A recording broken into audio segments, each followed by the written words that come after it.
ఇప్పటికే కడపలో పెద్ద దస్తగిరి వెనుక వైసీపీ నాయకుల కుట్ర ఉందని బయటపడటంతో వైసీపీ నాయకుల గమ్ము నుండిపోయారు. ప్రధానంగా కడప మాజీ మేయర్ అయినటువంటి నిత్యానందరెడ్డికి ఈ హత్యలో పాత్ర ఉంది. ఆర్థిక లావాదేవీలు, రియల్ ఎస్టేట్ లావాదేవీలకు సంబంధించే ఈ జరిగిందని చెప్పి పోలీసులు అనుమానిస్తున్నారు. దాంతోపాటు నిత్యానందరెడ్డి పేరును కూడా ఆ ఛార్జ్షీట్లో చేర్చడం జరిగింది ఎఫ్ఐఆర్లో. దీంతో నిత్యానందరెడ్డి ప్రస్తుతానికి కడప నుంచి పరారైపోయాడు. అయితే ఈ ఉదాంతంతో నిత్యానందరెడ్డికి చెందిన మరొక కబ్జా భాగోతం బయటపడింది. ఏంటి ఆ కబ్జా భాగోతం అంటే, దాదాపుగా ఆ 5 ఎకరాల ప్రభుత్వ భూమిని తన సొంత భూమిగా చెప్పి ఒక ప్రైవేటు బ్యాంకు నుంచి 4.5 కోట్ల రూపాయలు రుణం తీర్చుకోవటానికి సర్వం సిద్ధం చేశారు. రేపటి రోజున రిజిస్ట్రేషన్ జరగాలి అనగా ఈరోజు జరగటం, అదే సమయంలో పోలీసులు నిత్యానందరెడ్డి పేరు బయట పెట్టడం, దాంతో నిత్యానందరెడ్డి పరారవటంతో ఈ రిజిస్ట్రేషన్ ప్రక్రియ ఆగిపోవటమే కాకుండా దీని భాగోతం ఇప్పుడు బయటపడింది. అంటే కొన్ని గంటలుగా జరగకుండా ఉండుంటే దాదాపుగా ప్రభుత్వ భూమిని తనఖా పెట్టి 5 ఎకరాల ప్రభుత్వ భూమిని తనఖా పెట్టి దాదాపుగా 4.5 కోట్ల రూపాయలు, అది కూడా మళ్ళీ ఇక్కడ కాదు హైదరాబాద్లోని ఒక ప్రైవేటు బ్యాంకు నుంచి కొట్టేయడానికి ప్లాన్ చేశారు. ట్విస్ట్ ఏంటో తెలుసా? ఆ ప్రభుత్వ భూమి ప్రస్తుతానికి నిషేధిత జాబితాలో కూడా ఉంది. మరి నిషేధిత జాబితాలో ఉన్న భూమిని ఎలా రిజిస్ట్రేషన్ చేయించుకుంటాడు అంటే, అప్పటికే రిజిస్ట్రేషన్ శాఖ అధికారులను మేనేజ్ చేశాడు. ఈ మొత్తం ప్రక్రియకు గాను అందరినీ మేనేజ్ చేయడానికి 50 లక్షల రూపాయలు ఖర్చు పెట్టాడు. రిజిస్ట్రేషన్కి సంబంధించి ఒక ఐడిని కూడా క్రియేట్ చేశారు. ఆ టైంకి 20వ తారీఖున రిజిస్ట్రేషన్కి కనుక వెళ్ళి ఉండుంటే ఆల్మోస్ట్ 4.5 కోట్ల రూపాయలు కూడా ఆ నిత్యానందరెడ్డి ఖాతాకు వచ్చాయి. వాస్తవానికి తన భార్య పేరు మీద కొట్టేయాలని ప్లాన్ చేశారు. ఏంటి అసలు కథలోకి వెళితే, సీకే దిన్నె మండలంలో దాదాపుగా ఒక సర్వే నెంబర్లో ఒక 5 ఎకరాల ప్రభుత్వ భూమి ఉంది. ఈ ప్రభుత్వ భూమికి ఆనుకునే ఈ నిత్యానందరెడ్డికి ఒక ప్రైవేటు విద్యా సంస్థ ఉంది.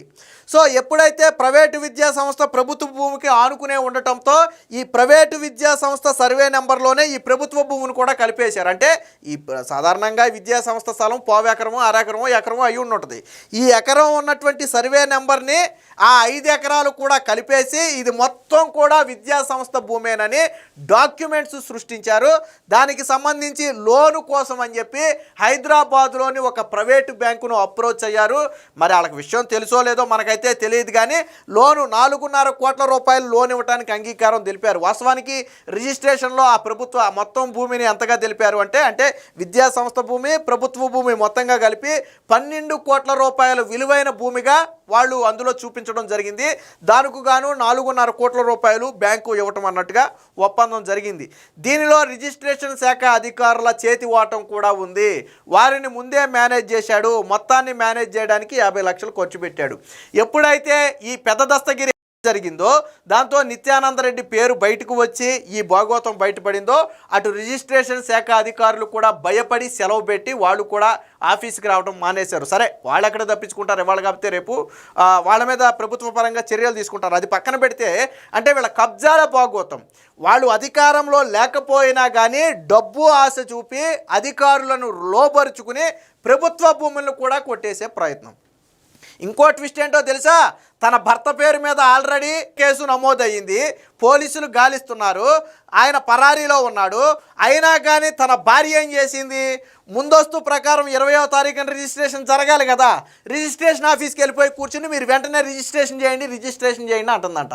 ఆల్రెడీ రిజిస్ట్రేషన్ శాఖ అధికారులకు ఆల్రెడీ తడిసిపోతుంది వాళ్ళకి. ఎందుకంటే ఈ భాగోతం బయటపడితే ఎవరి మెడకు చుట్టుకుంటుందో, ఆల్రెడీ నిత్యానందరెడ్డి పేరు హత్య కేసులో ఉంది, ఇవాళ కాకపోతే రేపైనా బయటపడద్దని చెప్పి అధికారులు భయపడుతుంటే తన భర్త గురించి ఆలోచించడం మానేసి తాను మాత్రం రిజిస్ట్రేషన్ అధికారుల చుట్టూ తిరిగి మీరు రిజిస్ట్రేషన్ చేయాలని పట్టుబట్టి కూర్చుంటే రిజిస్ట్రేషన్ శాఖ అధికారులు మాత్రం అందుకు సుముఖత వ్యక్తం చేయాలి. ఎందుకంటే ఒకవేళ ఈ జరగటం ఒక్కరోజు లేట్ అయ్యి ఉంటే మాత్రం ఈ రిజిస్ట్రేషన్ ప్రక్రియ మొత్తం కూడా జరిగిపోయేది. దీనికి సంబంధించినటువంటి వార్త కూడా ఒకటి వచ్చింది, ఒకసారి చూద్దాం. ప్రభుత్వ భూమిపై రుణానికి నిత్యానందరెడ్డి పన్నాగం, ప్రైవేటు బ్యాంకు నుంచి భార్య పేరిట 4.5 కోట్లు కొట్టేసే కుట్ర, పెద్ద దస్తగిరి పరిణామంతో ఆగిన రిజిస్ట్రేషన్. అదే చెప్పింది 19వ తారీఖున 20వ తారీఖున రిజిస్ట్రేషన్ జరగాలి ముందస్తు డేట్ ప్రకారం. ఈ రిజిస్ట్రేషన్కి ఒక ఐడిని కూడా కేటాయించారు. ఇదిగోండి ఈ నెల 13నే రిజిస్ట్రేషన్కి సంబంధించి ఒక ఐడిని కూడా కేటాయించారు. అంటే సర్వం సిద్ధమైపోయింది. ఆ రోజు వీళ్ళు వెళ్ళిపోయి తంబలేసి సంతకాలు పెడితే రిజిస్ట్రేషన్ ప్రాసెస్ అయిపోయినట్టే, తనక మార్టిగేజ్ రిజిస్ట్రేషన్ ప్రాసెస్ అంతా కూడా అయిపోయినట్టే. సో దానికి సంబంధించి బయటపడింది. స్థిరాస్తి వ్యాపారి పెద్ద దస్తగిరి కేసులో కీలక నిందితుడు కడప మాజీ డిప్యూటీ మేయర్ బండి నిత్యానందరెడ్డి ప్రభుత్వ భూమిని ప్రైవేటు బ్యాంకులో తాకట్టు పెట్టే కుట్ర తాజాగా వెలుగులోకి వచ్చింది. భార్య బండి దీప్తి పేరిట హైదరాబాదుకు చెందిన ఓ ప్రైవేటు బ్యాంకు నుంచి ప్రభుత్వ భూమిపై 4.5 కోట్ల రుణం పొందేందుకు నిత్యానందరెడ్డి కుట్ర పన్నారు. బ్యాంక్ అధికారులతో తనఖా కోసం ముందే సంప్రదింపులు జరిపావు. భూమి మార్టిగేజ్ కోసం కడప రూరల్ సబ్ రిజిస్టర్ కార్యాలయంలో సర్వం సిద్ధం చేశారు. బట్ దస్తగిరి ఆ నేపథ్యంలో ఇది మొత్తం కూడా బెడిసి కొట్టింది. కాసుల ఎర్రసూపి సీకే దిన్నె మండలం మామిళ్లపల్లె రెవెన్యూ గ్రామ సర్వే నెంబర్ 706/2లో 5 ఎకరాల ప్రభుత్వ భూమి ఉంది. ఇది పూర్తిగా పక్కాగా ప్రభుత్వ భూమి. సో దీనికి పక్కనే నిత్యానందరెడ్డికి చెందినటువంటి ఒక ప్రైవేటు విద్యా సంస్థ ఉంది.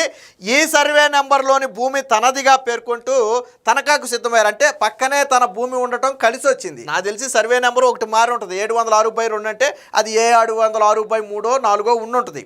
సో అదే సర్వే నెంబర్ను చూపి ఈ ప్రభుత్వ భూమిని కూడా అందులో కలిపేసి రిజిస్ట్రేషన్ చేయాలని కుట్ర. కానీ ఇది రిజిస్ట్రేషన్ శాఖ అధికారులకు తెలుసు అది ప్రభుత్వ భూమి, నిషేధిత జాబితాలో ఉన్న భూమి, నిత్యానందరెడ్డిది కాదు అని రిజిస్ట్రేషన్ శాఖ అధికారులకు తెలుసు. కానీ డబ్బుకి లొంగిపోయారు. దాదాపుగా 50 లక్షల రూపాయలు ఇవ్వడానికి ఆయన సిద్ధమైనట్టుగా కూడా తెలిసింది. సో నిషేధిత జాబితాలోని 5 ఎకరాల భూమిని తనఖా పెట్టడం అంత సులభం కాదనుకుని కాసులు ఎర చూపి రంగం సిద్ధం చేసుకున్నాడు. ఈ మేరకు ఈ నెల 13న ఒక రిజిస్ట్రేషన్ ఐడిని కూడా కేటాయించారు. ప్రభుత్వ భూమిగా ఉన్నప్పటికీ కూడా మార్కెట్ విలువ 12.10 కోట్లుగా చూపించి రిజిస్ట్రేషన్ ఛార్జీలు కూడా చెల్లించేశారు. దీనికి ఈ 12 కోట్ల రూపాయలకి సంబంధించి ఏదైతే రిజిస్ట్రేషన్ ఛార్జీలు ఉంటాయో ఆ ఛార్జీలను కూడా చెల్లించేశారు. సో కడపలోని కిరణ్ ఎడ్యుకేషన్ సొసైటీ పేరిట ఈ మార్టిగేజ్ రిజిస్ట్రేషన్ కోసం చివరి వరకు ప్రక్రియ సాగింది. ఇందుకోసం 50 లక్షలు లంచం ఇచ్చేందుకు చదువు అధికారులతో ఒప్పందం కూడా చేసుకుని ఆ రిజిస్ట్రేషన్ ప్రక్రియ సాగించారు. ఈ నెల 20న తనఖా రిజిస్ట్రేషన్ కావాల్సి ఉండగా ఒక రోజు ముందే అంటే 19వ తారీఖున పెద్ద దస్తగిరి జరగటం, కేసులో నిత్యానందరెడ్డి పేరు రావటం, పోలీసులు ఆయన గాయలించడం ప్రారంభించడం, నిత్యానందరెడ్డి పరారవటంతో ఈ ప్రక్రియ ఆగిపోయింది.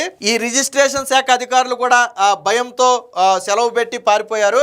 అయితే భర్తను నిందితుడిగా పేర్కొనటం, ఆయన పారిపోయినప్పటికీ కూడా తన రిజిస్ట్రేషన్ పూర్తి చేయాలని దీప్తి రిజిస్ట్రేషన్ కార్యాలయానికి వెళ్ళి పట్టుబట్టడం గమనార్హం. ఎందుకనంటే ఈ భూమి తీసుకోవాలనుకున్నది భార్య పేరు మీదే కాబట్టి, అసలు వ్యక్తి అక్కడే ఉంది కాబట్టి, నేను ఇక్కడే ఉన్నాను కాబట్టి మీరు రిజిస్ట్రేషన్ చేసేసి ఆ తనఖా రిజిస్ట్రేషన్ చేసి నాకు ఇచ్చేయాలని చెప్పి ఆ రిజిస్ట్రేషన్ అధికారుల మీద కూడా ఒత్తిడి తీసుకొచ్చినట్టుగా తెలిసింది. అంటే ఈ ప్రధానంగా ఇప్పటి వరకు మనం పెద్ద దస్తగిరి వైసీపీ కుట్రలన్నీ బయటపడ్డాయి. ఫస్ట్ గంజాయి ముఠా చేసిన చిత్రీకరించారు. తర్వాత లేదు ఇది రాజకీయ రంగు పులిమే ప్రయత్నం చేశారు. ఇదిగో జగన్ వస్తున్నాడు, అదిగో జగన్ పరామర్శకు వస్తున్నాడని ప్రచారం చేశారు. బట్ ఎప్పుడైతే వాళ్ళ నాయకుడు నిత్యానందరెడ్డి పాత్ర ఉందో అని పోలీసులు తేల్చి కేసు నమోదు చేశారో, ఎప్పుడైతే నిత్యానందరెడ్డి పరారైపోయాడో దీంతో జగన్మోహన్ రెడ్డి తన యాత్ర వాయిదా వేసుకున్నాడు. మరి ఎందుకు రాలేదు జగన్మోహన్ రెడ్డి అంటే వాళ్ళ నేతలే ఉన్నారు అని తెలిసి అక్కడ ప్రజలు కాండ్రించి ఊస్తారు. అందులోనూ సొంత కడప అంటే జగన్మోహన్ రెడ్డి సొంత ఇలాకా కదా, సో కాండ్రించి మొహం మీద ఊస్తారు అనే భయంతో అప్పటికప్పుడు తన పర్యటనను వాయిదా వేసుకున్నాడు. లేకపోతే పెద్ద దస్తగిరి కుటుంబాన్ని జగన్ పరామర్శించాలని స్కెచ్ వేశాడు, రాజకీయంగా అన్నీ సిద్ధం చేసుకున్నాడు.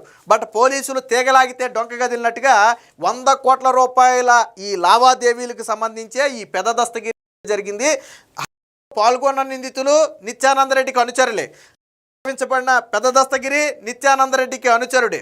సో నిత్యానందరెడ్డి అడ్డు తొలగించుకోవటం కోసమే పెద్ద దస్తగిరిని చంపించాడు అనేది ప్రధానంగా ఉన్నటువంటి ఆరోపణ. ఇప్పుడు పెద్ద దస్తగిరి ఆ బంధువులు కూడా ఏం చెప్తున్నారు, మా ఆయన రియల్ ఎస్టేట్ వ్యాపారం అవి చేసిన మాట వాస్తవం, నిత్యానందరెడ్డితో సంబంధాలు ఉన్నమాట వాస్తవం, కానీ ఎవరు చంపారనేది పోలీసులే తేల్చాలి. వీళ్ళు చంపారు వాళ్ళు చంపారు అని మేము చెప్పలేం, కానీ మా ఆయన్ని ఇంత పగబట్టి చంపాల్సిన అవసరం ఎవరికీ లేదు అని చెప్పి వాళ్ళ కుటుంబ సభ్యులు కూడా చెప్తున్నారు.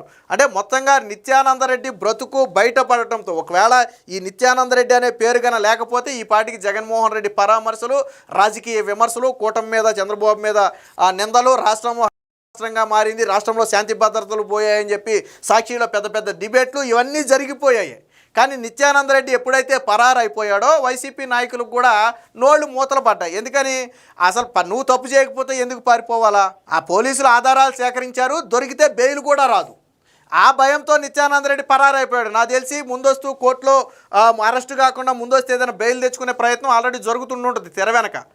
సో నిత్యానందరెడ్డి ఎప్పుడైతే పరారైపోయాడో వైసీపీ నాయకులకు సీన్ అర్థమైపోయింది. ఓహో, ఈ మనోడి పాత్రే ఉంది, ఇప్పుడు మనం మాట్లాడితే అది మనకే రివర్స్ అవుతుంది అని చెప్పి వాళ్ళు భయపడి మాట్లాడటం మానేశారు. రెండోది, జగన్మోహన్ రెడ్డి తన పర్యటన కూడా వాయిదా వేసుకున్నాడు. అంటే చేసేది వీళ్ళే. నిన్న చంద్రబాబు గారు కూడా రెన్యూ ఎనర్జీ సందర్భంగా మాట్లాడుతూ ఈ గురించి ఆయన ప్రస్తావించాడు. ఆయన గతంలో వివేకానందరెడ్డిని చంపేసి నరాసురస రక్త చరిత్ర నా మీద నిందేశారు, తీరా చూస్తేనే చంపిన వాళ్ళందరూ వాళ్ళే అయ్యారు. ఇప్పుడు పెద్ద దస్తగిరిని వాళ్ళు చంపేసి ఇది కూటమి ప్రభుత్వంలో జరిగి చిత్రీకరించే ప్రయత్నం చేశారు. పోలీసులు రంగంలో తిరిగితే చేసినోడు చేయించినోడు అందరూ కూడా వాళ్ళ పార్టీ అని చెప్పి తేలటంతో వాళ్ళు గమ్ము నుండిపోయారు. ఈ పార్టీకి అలవాటు అయిపోయింది, వాళ్ళు చేసి నిందలు ఎదుటి వాళ్ళ మీద వేయటం ఈ పార్టీకి అలవాటు అయిపోయిందని చెప్పి నిన్న చంద్రబాబు గారు కూడా దీని గురించి మాట్లాడటం జరిగింది. ఏది ఏమైనా మొత్తంగా ఈ కడప మాజీ డిప్యూటీ మేయరు జగన్మోహన్ రెడ్డికి అత్యంత కీలక అనుచరుడిగా ఉన్నటువంటి నిత్యానందరెడ్డి వ్యవహారం మరొకసారి బయటపడింది. అటు ఆరోపణలు ఎదుర్కోవడమే కాకుండా ఇటు ప్రభుత్వ భూమిని కూడా కబ్జా చేసే ప్రయత్నం చేశాడు. దీని మీద ప్రభుత్వం సీరియస్గా దృష్టి పెట్టింది.